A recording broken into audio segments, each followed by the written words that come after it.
Hi there, welcome back to the Community of Readers video blog. We're following the Old Testament readings for the Monkey Bar Challenge, and this week we're looking at the whole of the book of Ruth.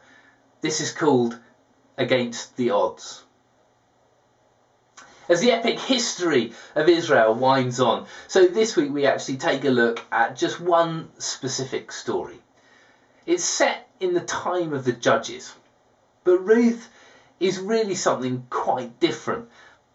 We've been reading of these alpha male warriors who spend their time routing the foreign enemies.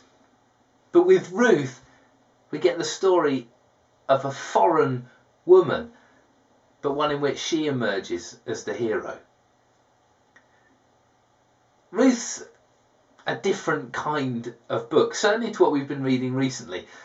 And I think it's a powerful, subversive work, like a tiny grain of yeast that could work through all the dough. The story of Ruth is simple enough. A Moabite widow captures the desire of a gentleman of Bethlehem, and he redeems her. He buys her back. Now, at that time, wives were really like a form of property.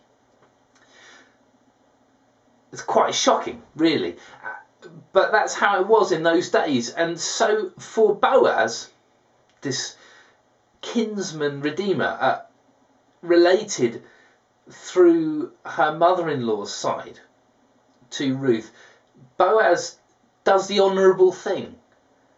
He steps in. Now, in the event, it's not really that difficult. Ruth rewards him with a covert nighttime visit. Plenty of innuendo in that part of the story. So, Boaz is, in one sense, well, he's an honourable fellow in this story, and where honourable fellows everywhere are, so they should be celebrated. But really, it's Ruth that is the hero of this story, because, well, Boaz does the honourable thing. It's Ruth who sticks with her mother-in-law when she would have been far better off returning to Moab. That would be where she would have a much greater chance of finding a husband. But instead, she journeys with Naomi back to Bethlehem. And there she demonstrates her commitment and her love to her family at great risk to herself. Because women didn't have the same legal rights as men in those days, women couldn't possess land in the same way. Widows really were in a difficult position. You, as a woman, needed to be owned by a man in order to have a livelihood. But Ruth does a bold thing in journeying with Naomi. It's Ruth not only who challenges the gender relations of the book that bears her name, but also the nationalist assumptions of Israel. So we've just spent months reading about Israel's relationship to foreigners, to outsiders. But in this story, Ruth the Moabite is the hero. She's the one that displays her love for her Jewish mother-in-law Naomi and looks after her in her old age. She's the one who is the hero of the story.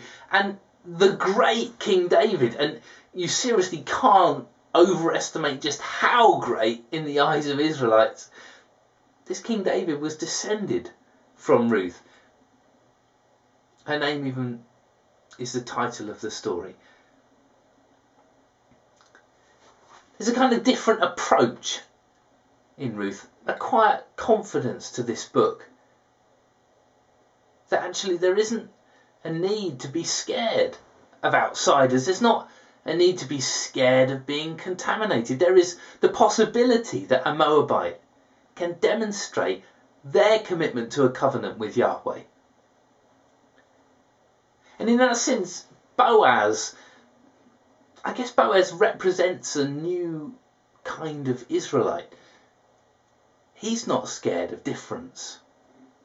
He places what is right above what is easy, and compassion above tradition, faith above birthright. Ruth is a really challenging read, because in the same way that Ruth subverts the culture into which the story was told, subverting assumptions about gender and assumptions about ethnicity, well, Ruth challenges us to think, what assumptions operate on us today? What things constrain our thinking and our behaviour?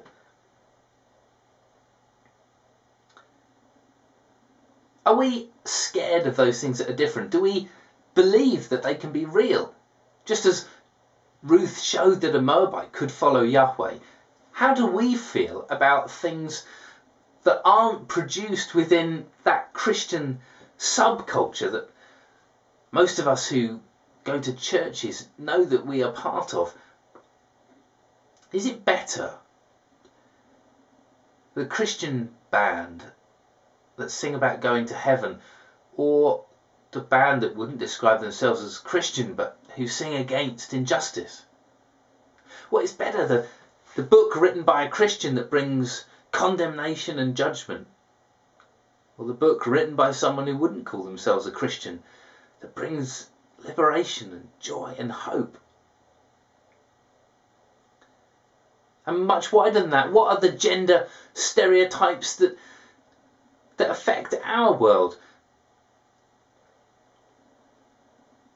Women aren't property in the same way now, thank God, in our Western world, but still women all around the world are bought and sold every day, or just simply stolen as they're trafficked from one community to another. Men like me are not part of that system directly. I'm not involved in buying and selling women, so how does that relate to me? I guess there's a question for all of us. Are we complicit? Do we facilitate a culture with our silence? What about those covert moments of online pornography, creating a market for this kind of thing to continue unchecked?